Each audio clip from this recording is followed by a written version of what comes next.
안녕하세요.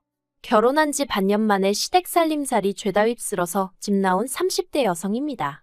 진짜 제 얼굴에 침 뱉기 같을까봐 어디 가서 말도 못했는데 아무래도 결혼 사기를 당한 게 아닌가 싶을 정도로 억울해 죽겠어요. 마음 같아선 진짜 고소라도 하고 싶은데 친정 부모님은 그래도 이쯤에서 그만하고 잊어버리는 게 낫다고 고소하고 그쪽에서 질질 끌면 그것도 그것대로 답이 없다며 저를 말리시네요. 진짜 제가 미쳤다고 이 결혼을 왜 했던 건지 생각할수록 분통이 터집니다. 저는 사실 결혼 생각이 없었어요. 대학교를 졸업하자마자 목표하던 회사에 입사를 했는데 회사 생활이 제 적성에 잘 맞았거든요. 그래서 만사 제쳐놓고 회사 생활을 제 생활 1순위다 생각하며 몇 년을 보냈습니다. 다행히 능력도 있었고 나름대로 성과도 인정받아 같이 입사한 동기들에 비해 승진도 빨리 했어요. 커리어 우먼의 삶, 바로 제가 꿈꾸던 그런 생활이었죠. 그런데 2년 전 가장 친한 친구가 시집을 가면서 제 나름대로 충격 아닌 충격을 받았습니다. 제 친구도 저 못지않은 일 중독자였고 그래서 솔직히 저처럼 결혼 생각은 없는 줄 알았거든요. 그런데 어느 날 갑자기 연애를 한다고 하더니 1년도 안 돼서 시집까지 간다고 하니까 뭔가 묘한 배신감도 들고 걱정이 되기도 하고 그렇더라고요. 웃기죠? 아무튼 그러고 나서 솔직히 이렇게 살면 안 되겠다 그런 생각이 들대요. 그래서 가까운 몇몇 사람들에게 혹시 주변에 괜찮은 사람, 나랑 어울릴 것 같은 사람이 있으면 소개 좀 시켜달라고 했어요. 당장 결혼하고 싶다, 시집가고 싶다 그런 건 아니었지만 그래도 연애라도 해볼까 하는 생각이에요. 그리고 다행히 얼마 지나지 않아 소개팅이 정말 줄줄이 잡히기 시작하더라고요. 그땐 솔직히 좀 내가 미쳤지 왜 그런 소리를 하고 다녔을까 싶을 정도였어요. 평일에 빡세게 일하고 주말에 쉬어야 되는데 이게 뭔 일인가 싶었거든요. 그래도 제가 먼저 해달라고 했던 소개팅이라 싫다 소리도 못하고 그렇게 주말이면 도살장 끌려가는 소마냥 소개팅 자리에 나가기 시작했습니다. 그리고 소개팅을 주선해준 지인들에겐 미안한 말이지만 어쩜 그렇게 눈에 들어오는 사람이 하나 없던지 제가 주제에 맞지 않게 눈이 높았던 걸 수도 있고요. 아무튼 시간이 갈수록 정말 후회막심이었어요. 내가 귀한 주말에 왜 이러고 있나 싶은 게. 그래서 더는 안 되겠다 못하겠다 싶어서 8번째 소개팅을 하던 날 오늘도 허탕치면 연애고 나발이고 포기라고 마음을 먹었었거든요. 그런데 바로 그날 남편을 만나게 되었네요. 약속 장소에 나가니 한눈에 봐도 긴장한 듯한 남편이 먼저 도착해 저를 기다리고 있었습니다. 그리고 저는 이미 앞서 여러 번의 소개팅을 했던 탓에 어떤 대화가 오가게 될지 예상하며 제 나름대로 남편을 이리저리 재보느라 정신이 없었고요. 그런데 남편이 대화를 끌어나가는 방식은 앞선 사람들하고는 전혀 달랐어요. 예측할 수 없었고 재미도 있었죠. 그리고 다행히 남편도 제가 마음에 들었는지 헤어지면서 바로 다음엔 언제 보겠냐며 자연스럽게 약속을 잡는데 그냥 그런 능글맞은 성격도 마음에 들었네요. 이후로 저희는 한 달 가까운 시간 동안 서로를 알아가는 데 집중했어요. 남편은 저보다 2살이 많았고 이미 34이라는 적지 않은 나이였기에 결혼을 전제로 한 연애 상대를 찾고 있다고 했죠. 그리고 지금 돌이켜 생각해보면 제 눈에 콩깍지가 단단히 씌어있긴 했는지 저는 사실 결혼 상대를 찾고 있던 건 아닌데 저도 모르게 저도 그렇다고 했답니다. 그래서 저희는 연애를 시작했고 말이 씨가 된다더니 정말 1년 만에 결혼까지 약속하게 되었다니까요. 그런데 남편에게 프로포즈를 받고 처음 시댁에 인사를 드리러 갔던 날 저는 생각지도 못한 이야기를 듣게 되었습니다. 아버님이 하시는 말씀이 지금 저희가 결혼을 하면 금전적으로는 한 푼도 지원해 주실 수 없다고 하셨거든요. 아버님 말씀으로는 아들이 그러니까 저희 남편이 이렇게 갑자기 결혼하겠다고 나올 줄 몰랐기에 당신이 준비를 해놓을 수가 없었다며 결혼식을 1년 정도 미루던가 아니면 저희 둘이 알아서 신혼집을 마련해라 하셨죠. 그리고 까놓고 저희가 아버님께 돈을 맡겨놓은 것도 아니고 아예 안 해주신다는 것도 아닌데 제가 뭐라고 이러쿵저러쿵 싫다 좋다 소리를 할 수 있었겠어요? 그래서 남편에게 어떻게 하면 좋겠냐, 결혼을 1년 미루는 게 좋겠냐고 물었습니다. 그런데 남편은 그건 절대 싫다고 아주 방방 뛰더라고요. 한시라도 빨리 결혼해서 우리 닮은 아들, 딸 하나씩 낳아서 안정적인 가정을 꾸리고 싶다 그런 이유를 대면서요. 그리고 저도 남편과 비슷한 생각이었어요. 조금이라도 젊고 예쁠 때 웨딩드레스도 입고 싶었고 어떻게 들릴지 모르겠지만 학부모들 사이에 제가 제일 나이 많은 엄마가 되고 싶진 않았거든요. 저랑 저희 친정어머니가 그렇듯 저도 제 자녀와 가깝게 지내고 싶었고요. 그래서 결국 남편과 저는 양가의 도움은 받지 않고 서로가 모아둔 돈과 대출을 받아 신혼살림을 꾸리기로 결정을 내렸습니다. 그런데 이 소식을 양가에 전하니 별 말씀 없이 저희의 결정을 존중해 주시겠다 하신 친정부모님과 달리 시부모님께서 노발대발 난리도 아니셨습니다. 젊은 것들이 벌써부터 남의 돈 무서운지 모른다면서 어떻게 대출받을 생각을 하느냐고요. 그리고는 능력이 안 되면 반지하고지하고 그런 데를 알아봐야지 벌써부터 겉멋만 들어서 남들 하는 건 다 하고 살려고 그러냐. 솔직히 시부모님 말씀이 아예 틀린 것은 아니었지만 그래도 서운하고 섭섭하대요. 아무튼 시부모님께선 크게 화를 내시며 대출을 받으면 부모 자식 간의 연은 끊는 거라고 엄포를 놓으셨고 남편은 남편대로 그럼 어떡하라는 거냐며 속상해하고 그러다 나온 이야기가 합가였어요. 결혼 이야기가 막 오가기 시작했을 무렵 남편이랑 이런저런 이야기를 나누다 부모님들은 어떤 분들이냐 뭐 그런 이야기를 나눈 적이 있어요. 그리고 그때 남편이 말하길 자기는 시부모님 특히나 아버님과 사이가 좋은 편이 아니라고 했습니다. 어려서부터 아버님이 워낙 엄하게 남편을 대하셔서 아버님이 늘 무서웠다고요. 그리고 아버님은 걸핏하면 성적을 이유로 남편을 때리고 때때론 집에서 내쫓기까지 하셨답니다. 내가 너까지 것 때문에 얼마나 희생을 하는 줄 아냐? 내가 어떤 고생을 해서 돈을 버는데 그 돈으로 이까지 거밖에 못하냐? 어린아들을 상대로 온갖 막말을 퍼부으셨던 거죠. 게다가 어머님이 평생 전업주부셨기에 금전적인 부분에 있어서는 아버님께 전적으로 의지하시던 상황이었고 그렇다 보니 어머님도 아버님으로부터 어린 남편을 지켜주지 못하셨다대요. 그리고 그때 생긴 마음의 상처는 어른이 돼서도 쉽게 사라지지 않는다며 자긴 나중에 애 낳으면 말 한마디 한마디 조심해서 할 거라 했는데 그런 남편의 속을 모르시는 건지 시부모님이 합가 얘기를 꺼내셨으니 좀 황당했죠. 그런데 더 황당한 건 남편이 그 합가 제안에 솔깃한 눈치였다는 거예요. 사실 시부모님께서 내거신 조건은 아주 나쁘진 않았어요. 3년 동안 합가를 하는데 생활비는 받지 않겠다. 몸만 들어오면 된다. 이거저거 돈 나갈 일도 없을 거고 그러니 알뜰살뜰 돈만 모아서 나가면 될 거다. 솔직히 듣기만 했을 땐 저희로선 전혀 손해볼 게 없는 듯 했죠. 하지만 그럼에도 불구하고 솔직히 저는 내키지 않았어요. 아버님과 남편 사이를 떠나서 저도 나름대로 신혼에 대한 환상이라고 해야 할지, 꿈이라고 해야 할지 아무튼 기대하던 바가 있었으니까요. 하지만 시부모님과 남편이 양쪽에서 계속 저를 설득하려 들었고 결국 제가 졌어요. 신혼의 단꿈도 좋지만 현실적인 상황을 모른 척할 수는 없었거든요.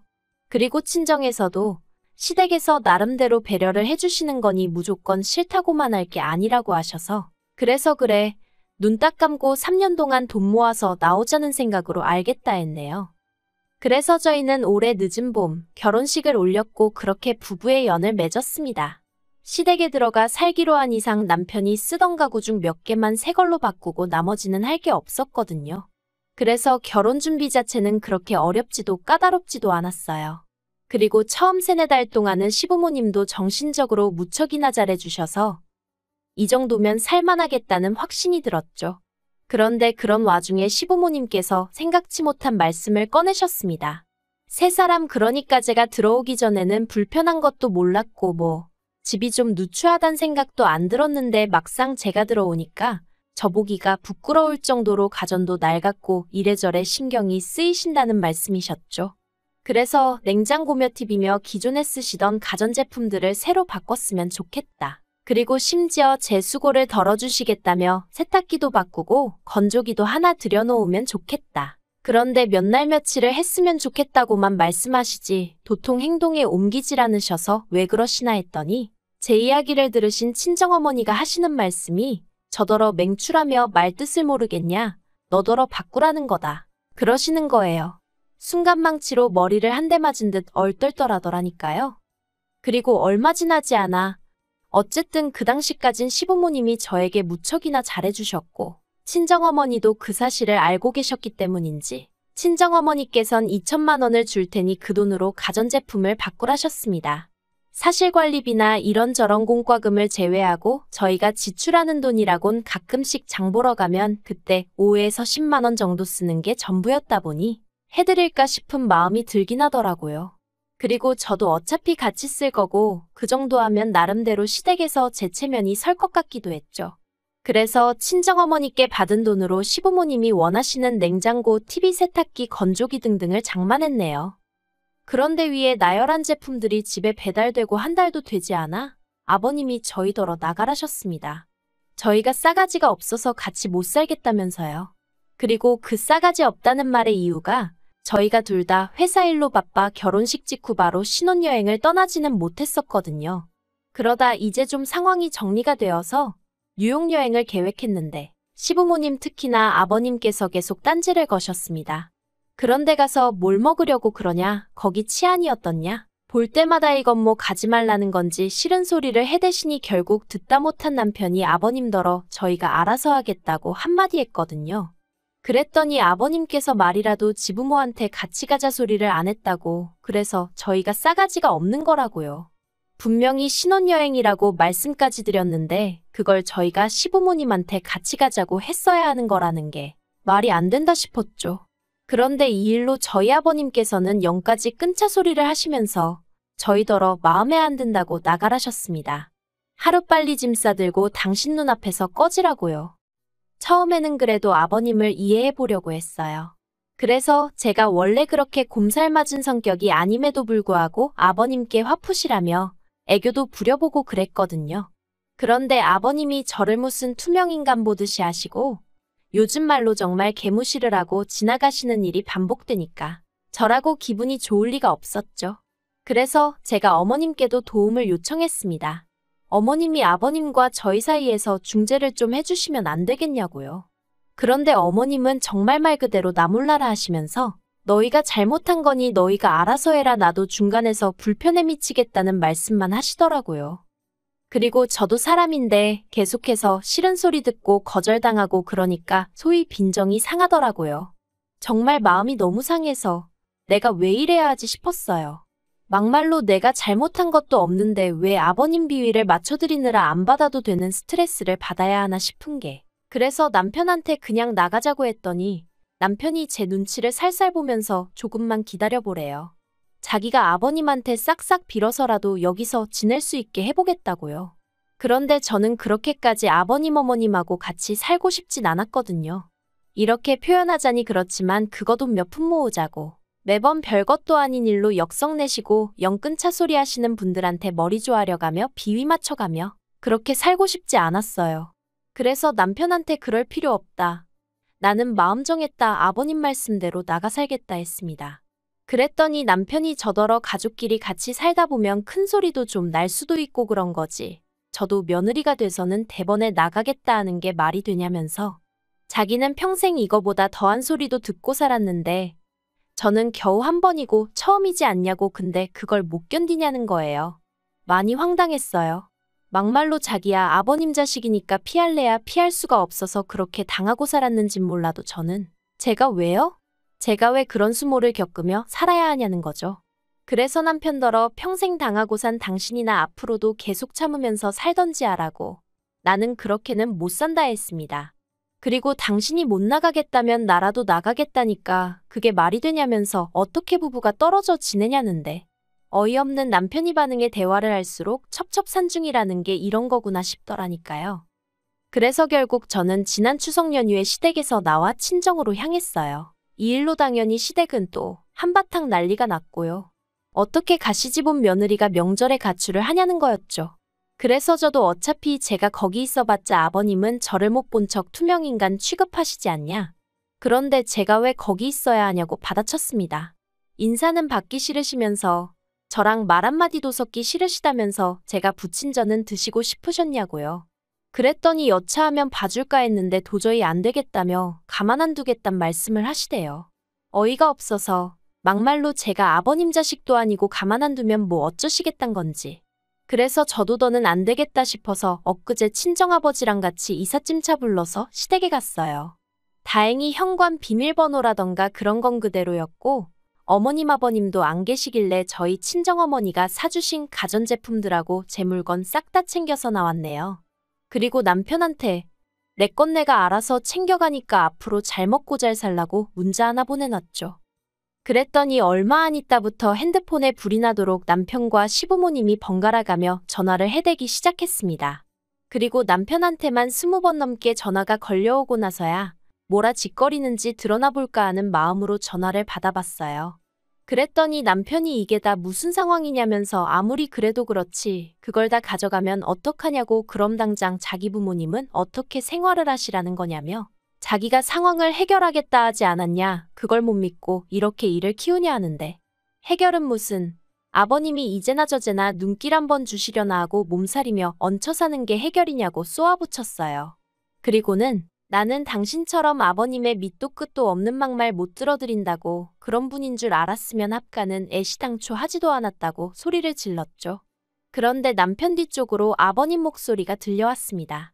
전화 가는 건 상관없지만 물건들은 제자리에 돌려놓으라면서 그래서 그건 어디까지나 어머님 아버님하고 제가 같이 산다는 조건으로 제가 산 거지. 어머님 아버님 쓰시라고 사드린 거 아니니 김칫국 그만 드시라고 체하신다고 받아쳐버렸어요. 막말로 저희 친정부모님이 돈이 썩어나서 그 돈으로 시댁 물건들 바꿔주신 거 아니거든요. 저한테 잘해주신다 하니까 고마운 마음에 해주신 거지. 정말 어이가 없더라니까요.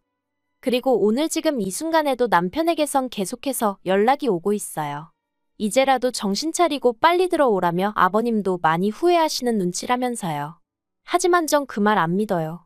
후회하신다는 건 아마 제가 친정아버지와 시댁을 찾았던 그 시간에 집을 비우신 걸 후회하시는 거겠죠.